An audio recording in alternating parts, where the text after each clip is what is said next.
So the question, do I not believe that someone can war against the second heaven principalities?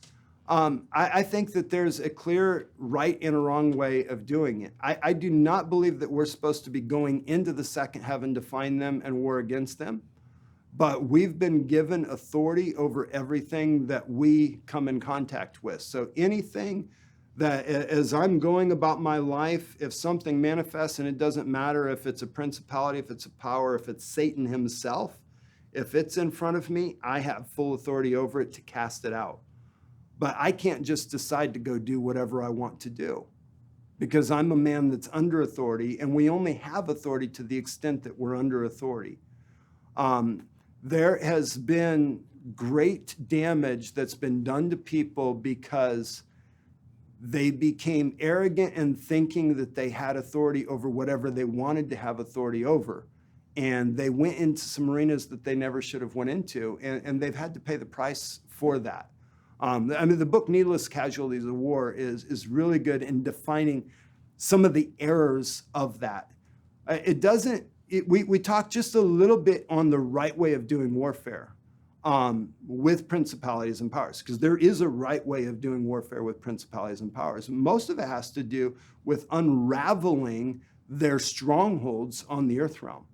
Because as people come out from the influence of them, they no longer have the right to rule. The only time in Scripture where it talks about a principality being cast down, it actually talks about Satan being cast down. It's in Luke chapter 11. And what happened in Luke chapter 11 is the disciples had gone out and they'd preached the gospel. They'd gotten people saved. They'd gotten people healed. They'd gotten people delivered of demonic spirits. And they come back and Jesus is like, man, I saw Satan fall like lightning. That was awesome. He fell because he lost his authority because people came out of agreement with him. So the fastest and the easiest way to deal with those things is by dealing with the right that they have to be there, because they're there because they have a right to be there. We have authority in the earth. And whatever we allow on the earth is going to rule over us. When we change what we allow on the earth, we change what rules over us. Jude talks about people that have become arrogant in their own minds, thinking that they can just talk to these angelic majesties. It uses the word revile them. And it's like put them down, spitefully talk about them or talk to them. And Jude says that people that do that, and the Jude's words, they're ignorant, that they're like brute beasts that are being held back for destruction, and that their punishment is guaranteed. So being arrogant and flippant about how we deal with demonic entities, we can't stoop to the level of the enemy to defeat the enemy. And so we've got to be careful with how we do things. What spirit are we doing it from? Because arrogance and insults is the place of the enemy, not the place of God. And it's really hard to cast something out that you agree with. So when it manifests and you see it, you have authority over it. Right? You're not trying to go into the heavens to go after it. You're not closing your eyes like, I'm going to go up and find the dragon that's in this area. Like that is flippant. We never pick our own fights. We let the Lord initiate. We don't initiate. And that's one of the keys. And the other key is, one of the big point that John Paul is making in Needless Casualties of War is our understanding our realm of authority. But one of the other pieces that sometimes happens is we start talking to spirits that aren't there. There was, Jesus talked to one of the churches in Revelation that they were the place where Satan lived. He wasn't in the other places. The other places tried to talk to Satan. It wouldn't do any good. He wasn't there. He wouldn't have heard them. He's only one place at one time. He is limited. He is not omnipresent like God is. He's not everywhere all at once. He's not all powerful. That one we have a better grasp on. But that idea that he's omnipresent, that just, that he can hear us whenever we start talking with Satan. You must go. Well, if he's not there, he's not hearing it. And what we're doing is we're giving him attributes that belong only to God, as if he was anywhere and he could hear everything. He is limited. He's limited in what he knows. He's limited in what he can hear. He is limited to where he is. He can only be one place at one time, and that's it. Now, there are demonic networks. And so if there happens to be a demon close by, that demon could report. But the thing with the demonic realm, it's not like it's a well-oiled machine that they're all doing exactly what they're supposed to do. That kingdom is built on rebellion and infighting. They're always trying to get the upper hand on each other. They're lying to one another. They're using one another. They're using intimidation and fear. They're not just doing what they're supposed to do because they're good little demons. We have this picture that doesn't make sense to what we know of the demonic world. They're only doing what they're doing because somebody that can intimidate them has told them to, or they think they're going to get something out of it. They're selfish, they're deceitful, they're rebellious, they're using each other, and they're using anybody else and anything else that they can get their hands on. That's who they are. And so we shouldn't expect them to be different than that. And they're not everywhere. There's not a demon every place that you go. There's a lot more than what we think there are. And I think that there's a lot more demonic activity that's going on than most Christians are aware of. But there's not nearly as much as what some people think there is. They're not everywhere, but they are around and they are influencing, and we need to be aware and we need to understand our authority. When we run into them, we need to deal with them.